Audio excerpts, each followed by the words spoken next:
जय गुरु जी, शुक्राना गुरु जी, अनंतम अनंतम शुक्राना मेरे मालिक। सभी संगत जी को जय गुरु जी। संगत जी, आज सही बोलूँ ना तो मेरे पास शब्द ही नहीं है ये सत्संग शेयर करने से पहले, क्योंकि जब आंटी जी का सत्संग मैंने सुना ना शेयर करने के लिए, तो मैं ना तो अपने आंसू रोक पाई, ना ही दिल के वो दबे हुए दर्द को। कहीं ना कहीं बहुत से लोगों के दिलों में ऐसे होता है कि कोई अपना हमसे दूर हो जाता है और हम चाह के बिना उसको रोक नहीं पाते।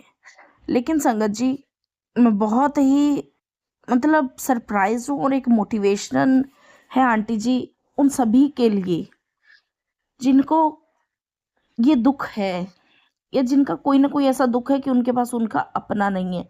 लेकिन संगत जी, एक औरत के जीवन में ना एक माँ बनना सबसे बड़ा सुख माना गया है, क्योंकि उससे ना उसके आगे की जिंदगी जुड़ी रहती है।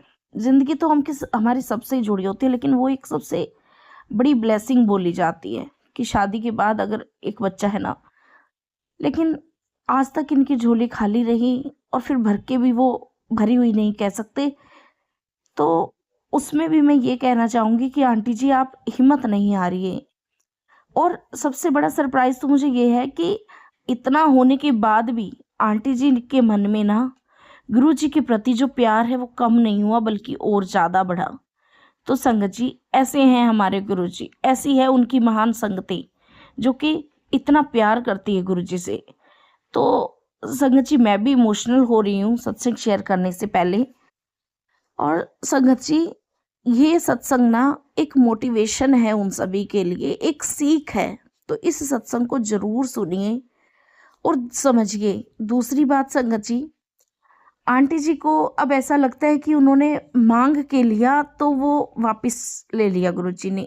तो संगत जी, यहाँ कहीं ना कहीं आप थोड़े गलत हो सकते हैं आंटी जी, क्योंकि ना गुरुजी से मांग मांग के लिया और गुरुजी ने वो दिया। तो संगत जी, आप इसको इस वे में ना लें, आप इसको इस वे में लें कि उसका जो दाना पानी था ना, वो आपके साथ उतना ही था। वो बच्चा एक दाना पानी आपके यहाँ अपना कंप्लीट करके गया है। अब जब आपके पास कोई फ्रेश, मतलब वो एक फ्रेश दांत भगवान देगा ना, वो हमेशा के लिए देगा। तो जो प्यार आपका है वो तो नो डाउट, गुरुजी पे विश्वास, प्यार आपका 1% भी कम नहीं हुआ, बल्कि बढ़ा ही है। तो बस इसको इस चीज़ की गिल्टी भी ना करें कि मैंने गुरुजी से मांगा। हाँ, मैं मानती हूँ गुरुजी बोलते हैं कि मंगो नहीं मन्नो। पर संगत जी, कुछ ऐसे रिश्ते, कुछ ऐसी चीज़ें होती है जो हम ना चाहते हुए भी मांगते हैं, और हर एक औरत मांगती है, या आदमी भी मांग सकता है। उसमें मैं इतना भी बुराई नहीं कहती। हाँ, अगर हम कोठी कारें बंगले ये सब मांगे ना तो वो गलत है। लेकिन ये रिश्ते, ये चीज़ें इतना भी वो नहीं है। फिर भी गुरुजी को एक चीज़ हम हमेशा हमें छोड़नी चाहिए कि गुरुजी, मैं तो ये मुझे चाहिए, लेकिन अगर आपको ठीक लगे तो ही देना। मैं इस दुख को बर्दाश्त नहीं कर पाऊंगा, ये जो एक दूसरे से बिछड़ना है ना, वो नहीं। तो देखना संगत जी, गुरुजी कभी भी ऐसा होने ही नहीं देंगे जीवन में। तो संगत जी, पहले आंटी जी का सत्संग सुनिए। आज तो मुझे नहीं लगता मैं बाद में कुछ भी बोल पाऊंगी, क्योंकि मैं खुद ही इतना इमोशनल हो रही हूँ ना ये सत्संग आंटी जी का जस्ट सुन के। और संगत जी, एक बात बोलूं, जब मैं ये सत्संग एडिट करने लगी हूँ ना, अभी कर रही हूँ 11:33 पे सुबह, 26 को। तो मेरे रूम में, मतलब जहाँ मैं बैठी हूँ वहाँ सामने ना कर्टन के पास ऊपर जो लकड़ी का कुछ बना हुआ है जिसपे कर्टन टांगते हैं, अम, उस फ्रेम के ऊपर ना एक बहुत ही प्यारी बटरफ्लाई बैठी थी। और जब मैं ये, मतलब मेरे ध्यान ही सत्संग रिकॉर्ड करते वक्त गया, वो भी मेरी बेटी ने बताया कि मम्मा वो देखिए क्या है। और अभी जब मैं ये सत्संग बोल रही हूँ ना, कुछ जो मैं बोलती हूँ हमेशा ही, तो वो बटरफ्लाई वहाँ राउंड राउंड घूम रही है, हिल रही है। संगत जी, गुरु जी आपको भी ब्लेस करेंगे, सबको ब्लेस करेंगे। आइए संगत जी, ये सत्संग सुनते हैं आंटी जी की आवाज में। कोई गलती हो तो माफ कीजिएगा। शुक्राना गुरु जी। जय गुरु जी। संगत जी, आप सभी को मेरा प्रणाम। आज मैं आप सभी से अपना 5वां सत्संग शेयर करने जा रही हूँ। संगत जी, आप सबसे बस एक ही प्रार्थना है ये सत्संग शेयर करने से पहले, अगर मुझसे कोई भूल चूक हो जाए तो मुझे माफ करना। पर ये सत्संग मैं बहुत बहुत ही ये ना अपने मतलब जीवन का मेरा एक अभिन्न अंग है ये सत्संग, जिसको मैं आपको शेयर कर रही हूँ। और शायद ये सत्संग गुरुजी मुझसे इसलिए शेयर करवा रहे हैं कि जो लोग समझते हैं कि हमारे गुरु पा सिर्फ कुछ लोगों की सुनते हैं, तो ऐसा कुछ नहीं है संगत जी। हम सबको गुरुजी की तपस्या परीक्षाओं से पास होना पड़ता है संगत जी।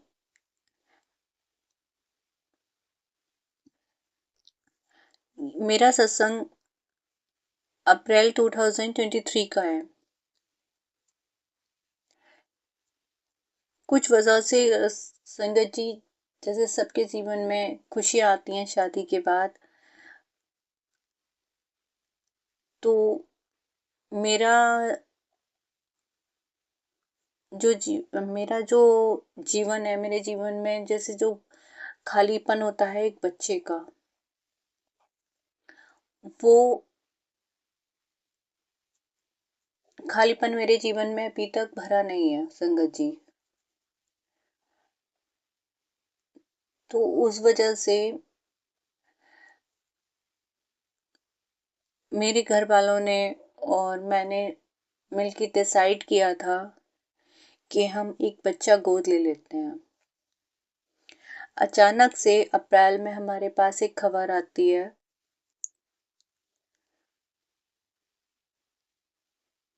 और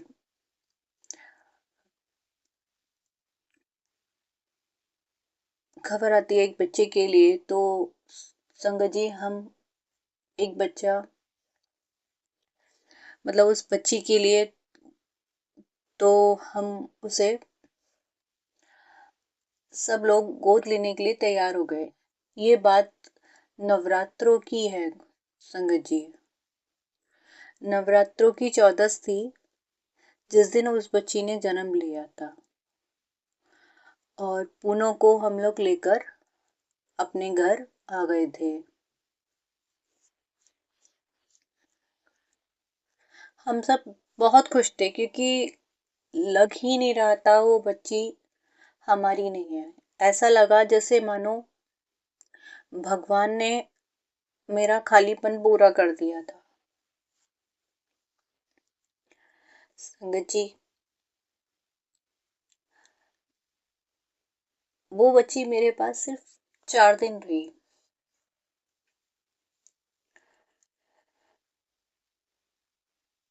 4 दिन में मेरे हस्बैंड ने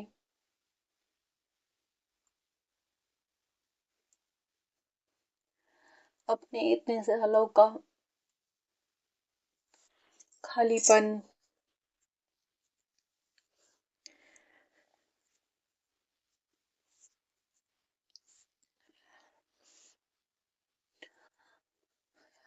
उस बच्ची ने 4 दिन हमें इतना प्यार दिया, हमारे इतने सालों का खालीपन भरा।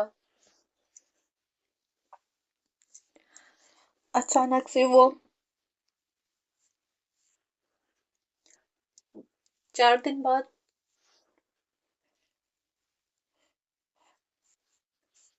हमें छोड़कर चली गई। मुझे विश्वास नहीं हो रहा था संगत जी। जब से मैं गुरुजी से जुड़ चुकी थी, मैंने गुरुजी से बहुत अरदास करी। गुरुजी का स्वरूप मेरे हाथों में था। मैं गुरुजी के सहयोग को उस बच्ची पे लगा रही थी, गुरुजी से अरदास कर रही थी, गुरुजी इस बच्ची में जान डाल दो, इसको जीवन दान दे दो।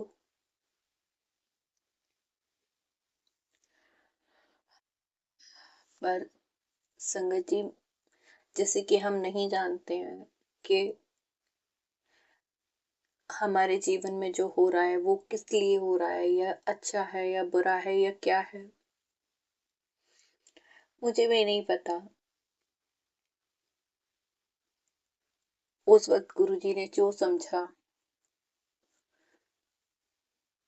जो किया, मैंने उनकी इच्छा, उनकी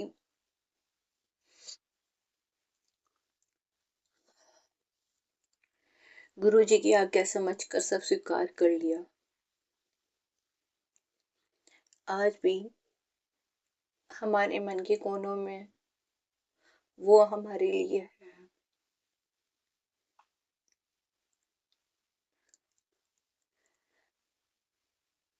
मैं नहीं जानती, इसीलिए शायद मैं डरती भी हूँ कि कभी गुरुजी से मांगना नहीं चाहिए।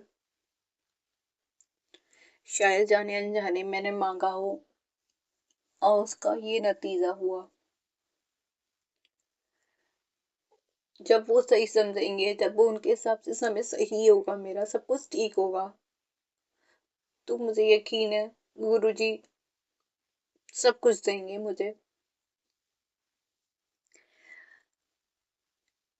संगत जी, मुझे इशारा मिल रहा था कि अपना सत्संग शेयर कर, क्योंकि जैसे कि हम सबको पॉजिटिव सत्संग सुनने में तो बहुत अच्छा लगता है, पर मैं नहीं जानती इस सत्संग के जरिए गुरुजी किसको हिम्मत देना चाहते हैं या किसका कर्म काटना चाहते हैं।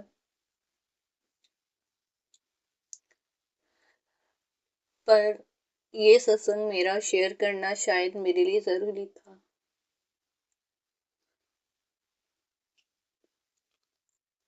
संगत जी, मैं बस इतना ही कहना चाहूंगी, जीवन का एक ही सच है, चाहे हमारे सामने कितनी भी बुरी से बुरी परिस्थितियां आ जाए, जीवन में कोई साथ नहीं देता। जीवन तक और जीवन पर्यंत तक सिवाय गुरुजी के कोई साथ नहीं रहेगा। इसलिए जिस भी संगत के साथ अगर कुछ बुरा होता है, बहुत बुरा होता है, तो वो ये सोचकर गुरुजी से कभी अपना रिश्ता मत तोड़े, कभी अपना नाता ना तोड़ना कि गुरुजी ने हमारे साथ गलत किया है। मैं नहीं जानती क्या अच्छा क्या बुरा, पर गुरुजी जानते थे कि उस बच्ची का क्या जीवन है या उसके साथ क्या है, वो कौन से कर्म थे, क्या था।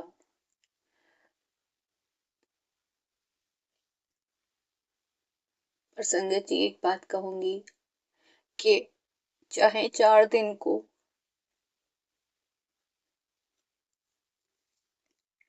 पर गुरुजी ने मेरे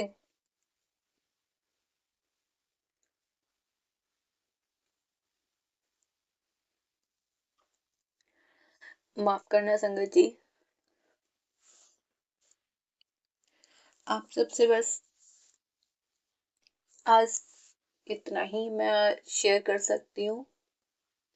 अगर मुझसे कोई भूल चूक हुई हो तो मुझे माफ करना संगत जी।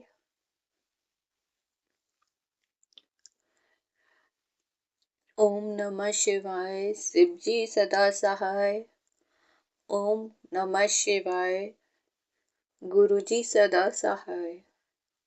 जय गुरु जी। शुक्राना गुरु जी। शुक्राना गुरुजी, शुक्राना आंटी जी। आंटी जी, आपने बिल्कुल सही कहा। अगर गुरुजी पे भरोसा है ना, उन पे ट्रस्ट हम रखते हैं ना, चाहे कोई भी सिचुएशन हो जाए, अगर हम गुरुजी का पल्ला नहीं छोड़ते हैं, उनके चरणों को नहीं बिसारते हैं ना, तो गुरुजी हमें ज़रूर ब्लेस करते हैं, हमारी जो भी कर्म है उनके हिसाब से उनको काट के। तो संगत जी, गुरुजी का सिमरन करते रहें, शुक्राना करते रहें। जय गुरु जी। शुक्राना गुरु जी। अनंतम अनंतम शुक्राना मेरे मालिक।